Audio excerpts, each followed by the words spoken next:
Chris. Hey, Donovan. What is most different about this year's playoff version of Jarrett Allen versus last year's playoff version? I think he's a prideful individual, and I think that the way it happened last year, you could see it's a motivating thing. I think it goes without saying. I think he's shown it himself to us all season. I had no doubt that this is who he, would be. I think, sometimes you have a bad playoff series. Believe me, I know how that is. So for him to respond this way, it's phenomenal to see. But my challenge to him and my challenge to Ev is like, you've done it twice. Let's do it again and again. Let's do it on the road now. Let's do it when we don't have the crowd. Let's do it when they go on a run and that place is rocking. You know what I mean? So that's a challenge to everybody, not just him, but he's been phenomenal, and he's been huge for us in so many different ways. And then for Jarrett specifically, he took a lot of heat based on the way last year's playoffs went and the comments that he had after. There were people that were calling him soft. How do you feel like this start to these playoffs has helped start to change that reputation? I mean, knowing J.A., he probably didn't even see the comments, to be honest with you, now that I know him, because I called him and he didn't answer. He was on vacation, getting his mind right, and you've seen it's paying off. I think it's one of those things where I don't think he's a soft individual. I think people are going to say what they're going to say, and he's a guy that's like, look, I think he said he had no regret saying it too. Like, he'd stand on it, and like that's what he said. And now he's gonna go out there and just be him. And not everybody's built like that, mentally, let alone just what he's been doing. So it's a credit to him. And like I said, I have no doubt, he's gonna continue to be this guy. But it's always a challenge. It's always gonna continue to be more. But he's a guy that, trust me, he's not looking at what everybody's saying. He goes about his business and does his job at the highest level. And it's great to see that continue, through these two playoff games. I'm sure you feel like you could play as a team better, but are you much better satisfied with the way these two games have gone? No. I think there's a level that we can continue to improve at. I think the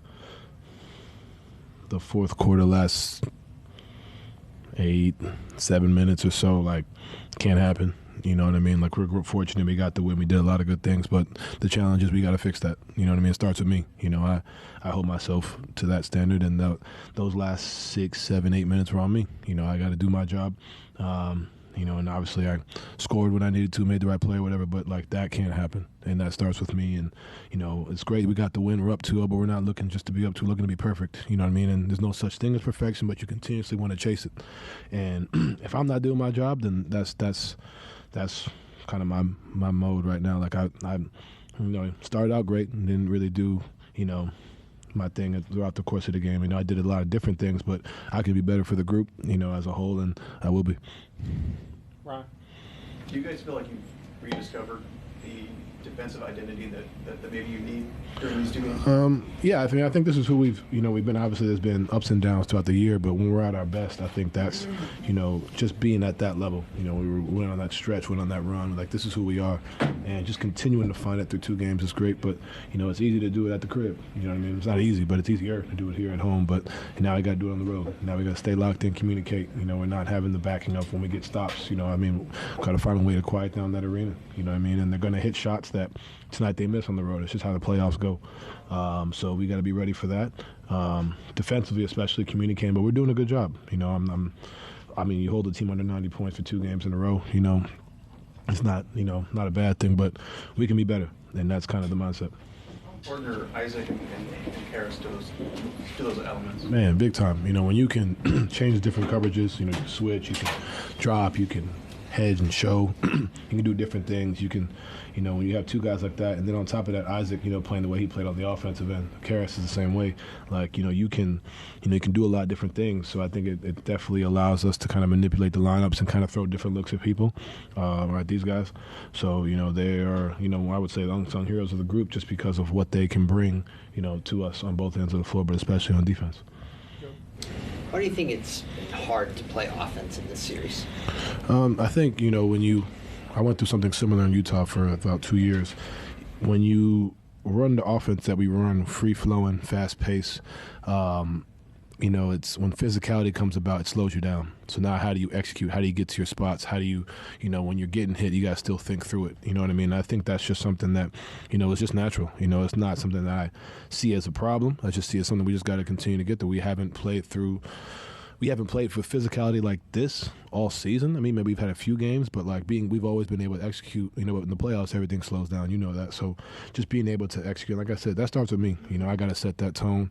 And we did some good things. I'm not mad at how we played at all, but I just know we can be better. And being able to be the team that pushes the pace, runs, and when teams are physical and picking you up full court, how do we continue to get to our sets, get to our offense while being pressured? That takes the mental fortitude, and I have no doubt we have that. But it's just continuing to do it. And they're a good defensive team. You got to give them credit. We didn't score 100 points tonight. But I think the biggest thing is just being able to think through that, and that starts with me. Yeah.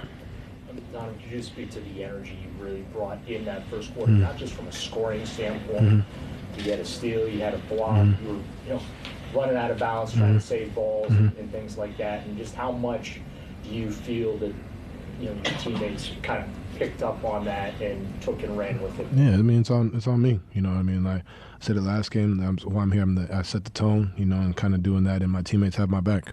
And past 2 games it's been scoring, but like you said, I try to do it in different ways, different facets. Being in my help spots, getting box outs, trying to get to the boards, trying to get those steals, trying to just do everything. And I think that's just something that I've been, cognizant of, especially in this series, just kind of starting that out that way. And, starts with me. The head is the snake, and my teammates always have my back in that regard. But, I did it twice, and I got to do it again, and I got to do it again.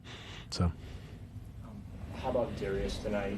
He got those quick 3 fouls there in the first half, but in the second half, he hit a couple of really big shots when Orlando was trying to make a game. Yeah, that's him being aggressive. The threes I was happy about, but it was the drive. He blew past somebody. He drive and he had the layup. That to me was all right, now you're being aggressive. Even the floater that he missed, it's all right, that's what we need. And we had some hiccups in the fourth between him and I that we'll clean up as far as getting into our actions. But that's all part of the process. It's all part of it. You know what I mean? And he's been, like I said, we all know the season he's had up and down, but continuing to have your mental, locked in. When you have 3 fouls, it's easy to kind of get lost, in the shuffle and figure things out. But for him to extend that lead when they were making that push, to bring it up to, 20, 22, that's huge. Going off Joe's question, Donovan, the physicality obviously ramps up in the postseason, and it's tough to prepare because in the regular season, just called differently. Do you how do you kind of factor in the unknown of how a playoff series is going to be called versus the regular season? Do you embrace that challenge? I mean, me personally, I prefer it. I get to push people. I think, having done this, it's my 7th time. I understand, what comes with it. But I think it's hard to simulate, during the regular season, but you can do your best. At the end of the day, we all know it's called differently, and it's just a fact. It is what it is. And, just being able to, and that's why I said, we're going through these experiences, in the fourth, trying to play through the physicality, different stretches, whether it was the last game, it was the third quarter, just being able to get to our stuff. But sometimes you have to go through that. You know what I mean? I've been through it. Max has been through it. George, sometimes, DG and Ev, the first time doing it was last year. And I got to do it again. And now I got to do it again and again and again. So sometimes that's just, is what it is. But I prefer it. I enjoy it, to be honest, because, it's hard-nosed basketball. It's playoff basketball, but we'll clean it up for sure, especially playing through that. But you give them credit. We knew this is what it was going to be all week, and there's another level that we can continuously get to. Good. We'll wrap it down, Thank you.